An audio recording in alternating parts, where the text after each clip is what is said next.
ఒక మూవీకి సంబంధించి డిఫరెంట్ లొకేషన్స్లో షూట్స్ జరుగుతూ ఉంటాయి కదా. సో మీరు అంటే రేపు షూట్ అనుకుంటే 1 డే బిఫోర్గానే మీరు వెళ్ళి మొత్తం ఎవ్రీథింగ్ అంతా ఎట్లా ఉంది లైటింగ్ అలా ప్లాన్ చేస్తారా, లేకపోతే ఆ డేనే మొత్తం?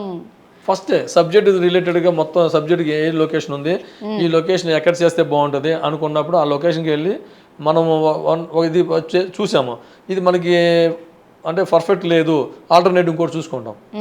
ఇది 15 to 30 days అని చెప్పింది. అందుకే లొకేషన్ మొత్తం టోటల్గా మనం ఫైండ్ అవుట్ చేసుకున్న తర్వాతే ఈ లొకేషన్లో ఈ కాంబినేషన్ ఈ సీన్ తీయాలి, ఇది నైట్ మూడు, ఇది డే మూడు, ఈ క్యారెక్టర్స్ ఉంటాయి అని చెప్పి రేపొద్దున తీపే సీన్స్ని ఈరోజు నైట్ డైరెక్ట్గా మేము డిస్కషన్ చేసుకుంటాం.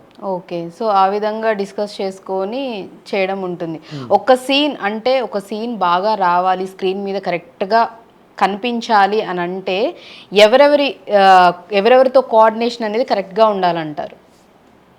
అర్థం కాలే వల్ల. అంటే ఇప్పుడు ఒక సీన్ మీకు డైరెక్టర్ గారు ఈరోజు సీన్ ఇది అని చెప్తారు సార్, చెప్పిన తర్వాత ఆ సీన్ కరెక్ట్గా పండాలి, లైక్ అంటే ఆడియన్స్కి ఆ సీన్ ఏదైతే డైరెక్టర్ అనుకున్నాడో అది కరెక్ట్గా ఆన్ స్క్రీన్ కనిపించాలి అంటే ఎవరెవరితో ఏ క్రాఫ్ట్స్ వాళ్ళతో కోఆర్డినేషన్ అనేది కరెక్ట్గా ఉండాలి?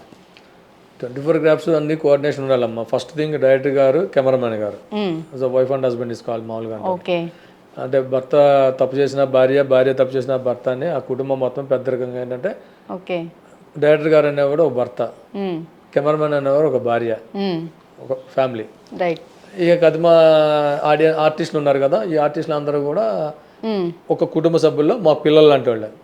వాళ్ళు పెద్ద ఆర్టిస్టులు అవనివ్వండి, చిన్న ఆర్టిస్టులు అవనివ్వండి, ఒక కుటుంబ సభ్యులు. అట్ ద సేమ్ టైమ్ ఈ కుటుంబ సభ్యుల్లో ఎవరు తప్పు చేశారు, ఏం తప్పు చేసినా కుటుంబానికి చెడ్డ పేరు వస్తుంది.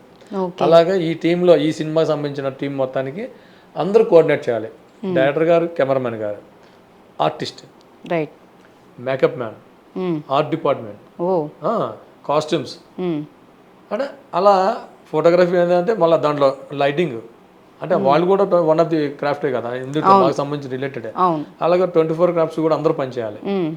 అందంగా చూపించాలి అని చెప్పి అనేటప్పటికి కెమెరా మ్యాన్ అనేది కేర్ తీసుకోవాలి. ఓకే, ఈ పర్సన్, ఈ ఆర్టిస్ట్ ఇలా ఉన్నారు, సపోజ్ హీరోయిన్, ఈ హీరోయిన్ ఈ ప్రొఫైల్లో అయితే అమ్మాయి బాగుంది, తిని బాగుంది ఈ ప్రొఫైల్లో, అంటే ఈ profile it means right profile are left profile, straight angle. ఆ స్ట్రైట్ యాంగిల్లో కొంచెం బాగాలేదు, ప్రొఫైల్లో తీసుకుందాం అని చెప్పి అనేది ఒక కెమెరామ్యాన్ గారు వాళ్ళ ఎక్స్పీరియన్స్ బట్టి డైరెక్టర్ గారికి చెప్పుకొని ఆ ఆర్టిస్ట్ని మోల్డ్ చేయాలి.